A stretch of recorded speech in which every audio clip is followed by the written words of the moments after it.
Jail ചാട്ടം ആവർത്തിക്കാതിരിക്കാനുള്ള നടപടികൾ ചൂണ്ടിക്കാട്ടി റിപ്പോർട്ട് നൽകുമെന്ന് ഗോവിന്ദച്ചാമിയുടെ ജയിൽ ചാട്ടം അന്വേഷിക്കുന്ന കമ്മീഷനും ജസ്റ്റിസ് CN രാമചന്ദ്രൻ നായർ.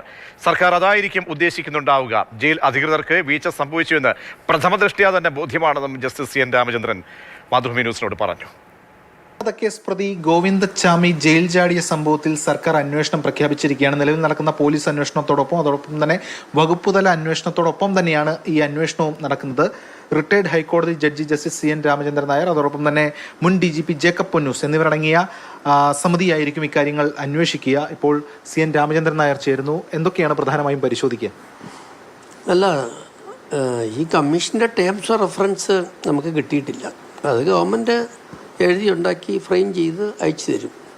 പക്ഷേ കമ്മീഷൻ്റെ പ്രവർത്തനം സമയബന്ധിതമായിട്ട് തീർക്കും.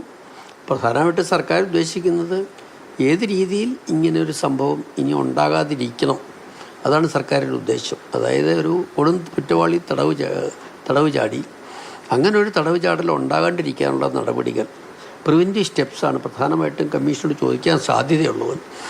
പിന്നെ ഇതിനെക്കുറിച്ചൊരു അന്വേഷണം, ആരാണ് കുറ്റക്കാർ എന്ന് കണ്ടുപിടിക്കാൻ സർക്കാർ ഞങ്ങളെ നിയോഗിച്ചിട്ടുണ്ടോ എന്ന് എനിക്കറിയില്ല. അങ്ങനെയാണെങ്കിൽ ഇത് ഏത് സാഹചര്യത്തിൽ സംഭവിച്ചു, ആരൊക്കെയാണ് വീഴ്ച ഉണ്ടായിട്ടുണ്ട് എന്നുള്ളത് അന്വേഷിക്കും. അത് ഇപ്പോൾ ടേംസ് ഓഫ് റെഫറൻസിനെ ആശ്രയിച്ചാണ്. വീഴ്ച ഉണ്ടായിട്ടുണ്ടെന്ന് പ്രഥമദൃഷ്ട്യാ ബോധ്യമാണല്ലോ അവിടെ നിന്ന് ഒരു തടവ് പുള്ളി ചാടി പോകുന്ന ഘട്ടത്തിൽ. അല്ല, ഇതൊക്കെ വളരെ റെയറായിട്ടുള്ള അത്യപൂർവമായിട്ടുള്ള സംഭവങ്ങളാണ്. വലിയൊരു കുറ്റവാളിയാണ് ഇത് പ്ലാൻ ചെയ്ത് അറേഞ്ച് ചെയ്തത്. ജയിൽ പുള്ളികൾക്ക് കൊടുക്കുന്ന സ്വാതന്ത്ര്യം അവർ ദുരുപയോഗം ചെയ്തു, യാതൊരു സംശയമില്ല. അല്ലെങ്കിൽ ഇയാൾക്ക് ഇങ്ങനെ കമ്പി മുറിക്കാനുള്ള ആയുധമൊന്നും കിട്ടത്തില്ല.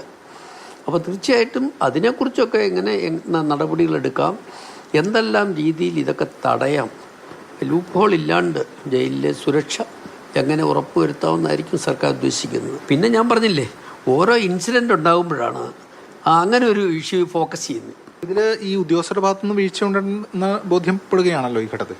പ്രഥമദൃഷ്ട്യാ ഉദ്യോഗസ്ഥരുടെ ഭാഗത്തുനിന്ന് വീഴ്ചയുണ്ട്, അല്ലെങ്കിൽ ഇങ്ങനൊരു സംഭവം ഉണ്ടാകത്തില്ല, യാതൊരു സംശയമില്ല.